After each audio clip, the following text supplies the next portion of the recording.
Hello everybody, welcome back to another video, and we are finally back. So I'm feeling a lot better. I just got over a cold, I'm finally getting my voice back, and I thought we would resume with the videos. So as promised, we're doing another stat video, and we're going to be going over all of the stats for the EO Trike. Now this one took a lot of work, especially when it comes to the actual move set and all the damage numbers, which we're going to go over in a sec. So if you guys appreciate this effort and you enjoy the video, hit that thumbs up, and as always, subscribe for more Path of Titans content. And let me know what dino you want me to do next for the stat series. So let's go over everything about the Trike. So the Trike has 800 max health, which is the same health as a T-Rex. He has 1 armor, which pretty much every dinosaur has 1 armor except for the Ano, who has 2.5 armor. It has 100 max stamina, which is the same max stamina for every dino in the game. It has 6,500 combat weight, which is the same combat weight as a Spino and a T-Rex, meaning that he's tied for the second highest combat weight in the game for official dinos. Now for the bleeding heal rate, he's at a 0.052. Now the standard for almost every official dino is 0.032. The higher the number, the slower the recovery rate. So the Kaiweki is at a 0.016, which means he recovers faster from bleed attacks. For the Venom heal rate, he's at a 0.016, which is the same for every official dino. For health recovery, he's at a 1.11. Now, the lower the number, the slower the recovery. The Struthi has the fastest health recovery at 3.06, while the Spino has the slowest at 0.83. So you can see where the Trike is in between those numbers. He's pretty much in the middle, kind of. It's still on the lower side. So in other words, slower health recovery rate. For stamina recovery, he's at a 0.4. The lower the number, the slower the stamina recovery. He is tied for the second slowest stamina recovery in the game. For stamina drain, this is when you're actually sprinting or doing stuff like that, is at a 2.22. So on land, the Sarco has the fastest stamina drain at 6.67. For sprinting speed, he's at 770. For the swim speed, he is at 400, which is 50 less than the Iguanodon at 450, and 10 more than the Meg. So he actually supposed to swim a little bit faster than the Meg. And now we get to the fun stuff, which is the attacks. So we're going to go over the attack damage, and we're going to go over the amount of damage you would do to every dino in the game. I did all the math for you, and let me tell you, this took about like an hour and a half to 2 hours to get this whole list together. So let's start with the headbutt. So the headbutt does 70 damage to any other dino your combat weight. So for example, if the Trike was to fight, let's say the T-Rex, because they're both the same combat weight at 6,500, then the headbutt would do 70 damage exactly. But if the Trike was to fight the Bars, who's a little bit higher in combat weight at 7,000, then you would have to do some equation here. So for example, if you were to do a headbutt on the Bars, you would take the Bars combat weight at 7,000, you would divide it by the Trike's combat weight at 6,500,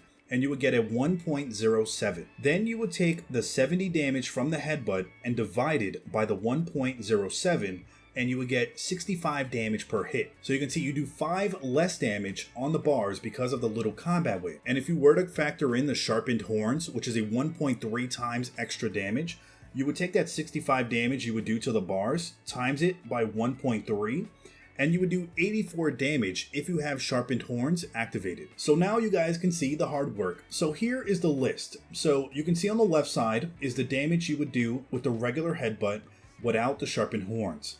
And on the right side, you can see the damage you would do after the sharpened horns is activated. So I'm not going to read down the list of the whole thing, but you can see, for example, against the T-Rex, you'll do 70 per hit, but 91 with the sharpened horns. Or for the Aloe, you would do 113 damage per hit, but 146 damage if you had sharpened horns activated. And then if you get down to the ones with the lighter combat weight, Packy, for example, you can see it would do 227 damage per hit, but 295 damage with the sharpened horns. And you guys can pause it if you want to just look over every one. So now let's go over the stomp damage. So the stomp does 90 damage to dinos your combat weight.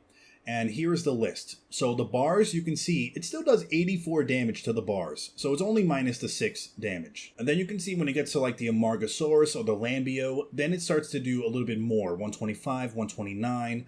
You get to the Ano, it would do 194. Eventually you get to the Packy, you would do 292 damage per stomp. And then as it gets to the lasso, you would do 450 damage per stomp, and the Deinonychus you would do 585 damage per stomp. Although I never really use the stomping attack when it comes to the Trike, mainly because it's hard to land, and I don't think they put the area of effect damage on him, so you have to actually land that stomp on top of the dino in order for it to actually do damage. But you can see if you actually were to land these stomps on some of these dinos, you would do a lot of damage. When it comes to the charge attack, you can do up to 120 damage when you use his charge. And here is the list for that. So on the bars, you would do 112 damage. And then when you go against a Sarco, you would do up to 156 damage. In Allo, it would do up to 194. Then when you get to like the Alioramus or the Meg, you would do basically 259 damage, 288 damage. Then you get to the 300 damages here with the Packy and the Concave. But the charge attack has always been very effective. Now, I don't know if Sharpened Horns actually increases damage for charge attacks. If it does, let me know in the comments, and then you guys will have to do the math on that one to figure it out, because I didn't do the math on that one. And then we have the tail attack, which does 20 damage, and this is pretty much a simple list. So the bars, it would do 18 damage instead of 20. When you go down to the Allo, it would only do 32 damage per tail hit, and then the Anno and Styro do about 41 to 43 damage. When you get to the Metri, the Serato, it would do 50 damage per tail hit, and the Deinonychus, you would do 130 damage per tail hit. And that's pretty much all the stats for the Trike. Hopefully this video was helpful. Hopefully I explained things good. And if you have any other questions, you can ask them in the comments below. And keep in mind, this list does not include any builds. No defense builds or armor are taken into consideration. So obviously the damage numbers are subject to change depending on what build you're going against, if they have thick hide on, thin hide, and stuff like that. This is just the basic vanilla stats though. But hopefully you guys enjoyed it. And remember, if you did, hit that thumbs up, make sure you subscribe, and I'll see you guys in the next one.